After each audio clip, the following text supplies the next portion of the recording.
इस बार पश्चिम बंगाल का विधानसभा चुनाव 8 चरणों में हो रहा है। इसमें 5 चरण का चुनाव संपन्न हो गया है। 5 फेज पे कुल 180 सीटों पर ईवीएम में फैसला कैद हो चुका है। बाकी बची 3 फेज पे 114 सीटों के लिए चुनाव होना बाकी है। छठे फेज पे 43 सीटों पर 22 अप्रैल को, 7वें फेज पे 36 सीटों पर 26 अप्रैल को और 8वें फेज पे 35 सीटों पर 29 अप्रैल को चुनाव होगा। चुनाव परिणाम 2 मई को घोषित होंगे। लेकिन इस सब के बीच क्या कहते हैं 114 सीटों के आंकड़े और कौन पड़ेगा किस पर भारी, देखिए इस रिपोर्ट में। पश्चिम बंगाल में विधानसभा चुनाव के लिए अब तक 5 चरणों में 180 सीटों के लिए मतदान हो चुका है। इसके बाद बंगाल में 3 चरणों के 114 सीटों के लिए वोट डाला जाना है।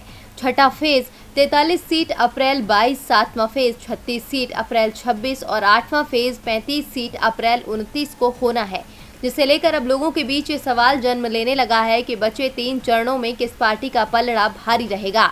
इसको समझने के लिए हर फेज के हिस्टोरिकल डेटा को समझना जरूरी है। खासकर बंगाल विधानसभा चुनाव 2016 और लोकसभा चुनाव 2019 के परिणामों में पार्टियों की स्थिति क्या रही, ये जानना जरूरी है। आपको बता दें कि साल 2016 में 114 सीटों में से टीएमसी ने 63 सीटें जीती थीं। 49 सीटों पर कांग्रेस गठबंधन को सफलता मिली थी, जबकि बीजेपी को 1 सीट मिली थी।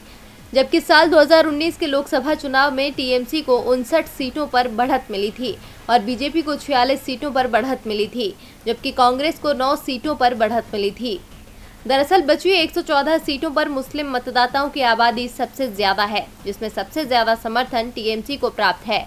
जबकि इन इलाकों में नाम शूद्र और राजवंशी समुदाय के अलावा आदिवासी मतदाताओं की भी अच्छी संख्या है, जिनमें बीजेपी ने अपनी पकड़ मजबूत की है। इन सब के बीच इस बार का बंगाल चुनाव शुद्ध रूप से 2 खेमों में विभाजित हो चुका है। एक तरफ टीएमसी और दूसरी तरफ बीजेपी। इस विभाजन में फायदा टीएमसी और बीजेपी दोनों को है।